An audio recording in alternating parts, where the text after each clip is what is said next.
Hi, this is Shirley Gibson, and you're watching the Wrap Up.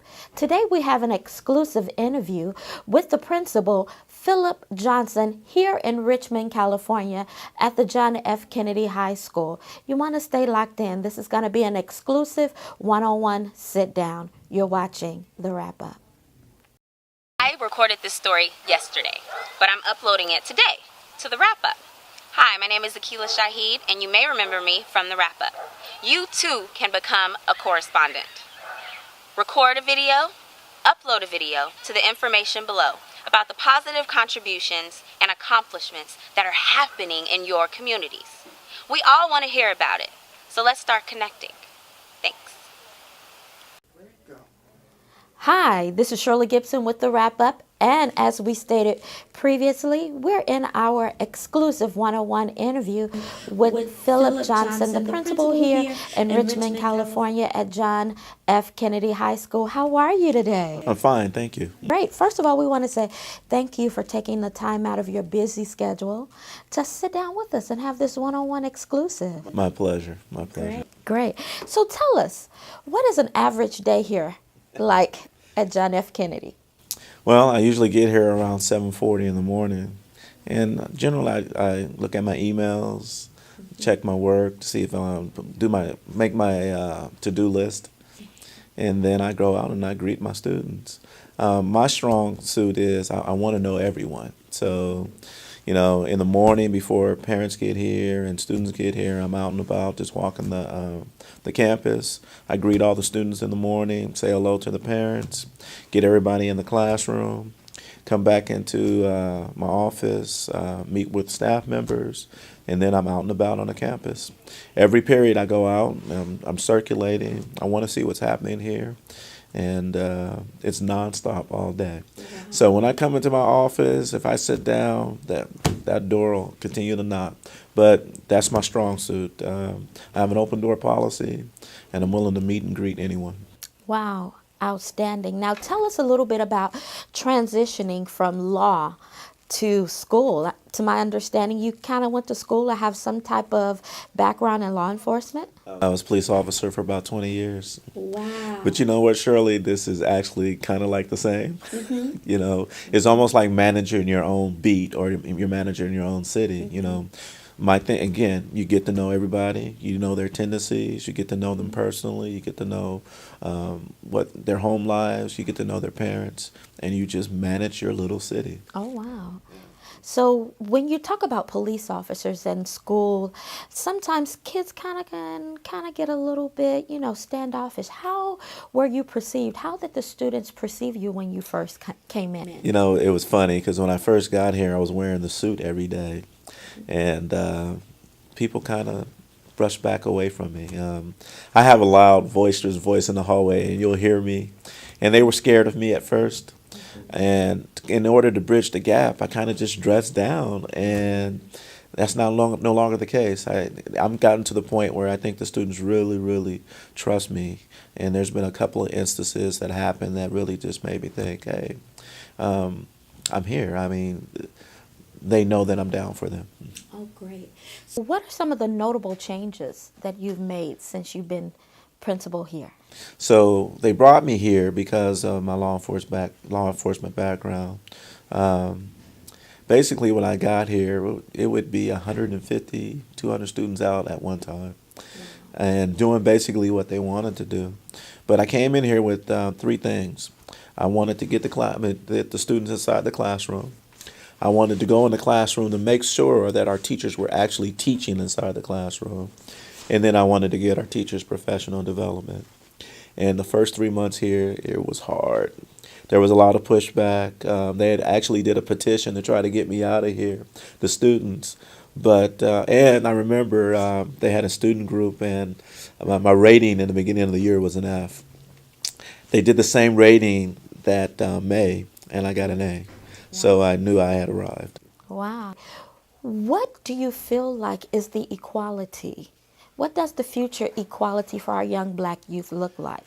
So I'm a role model, modeling, you know, the correct behavior.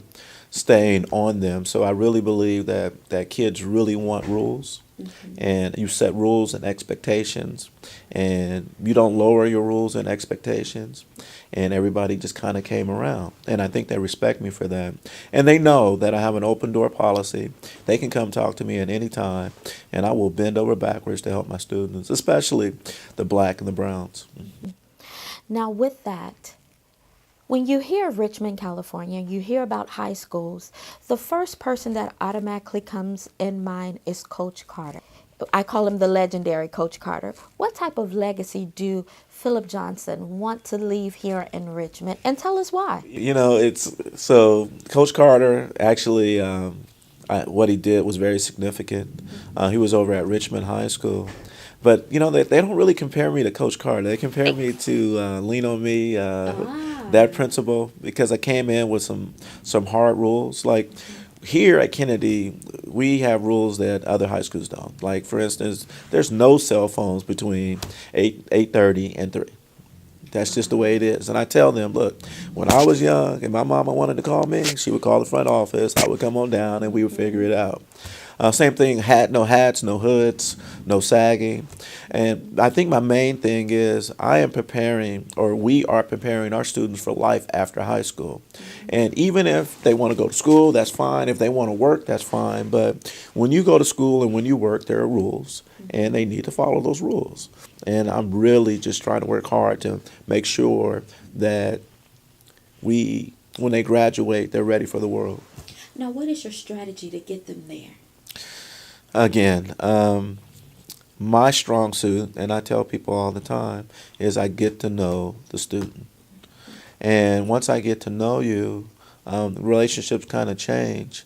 And I am building, I talk to students every day. I want to be their role model. I pick up students on the weekend. We might go here, we might go there. I bring students to my home because I want to show them that there's life outside of Richmond. And let me just tell you, we just took 15 students down to UCLA to watch one of our ex-students playing a football game. Most of the kids that went on the trip never been out of Richmond. And, you know, we got to go to the Rose Bowl. We got to go on the field. And I told them, look up, you know, have you ever experienced anything like that? Have you ever been out of Richmond? So it's really just giving them exposure to things that they're outside of Richmond. Wow, phenomenal. Now, a little bit personal. Finish this statement for me. When I was growing up,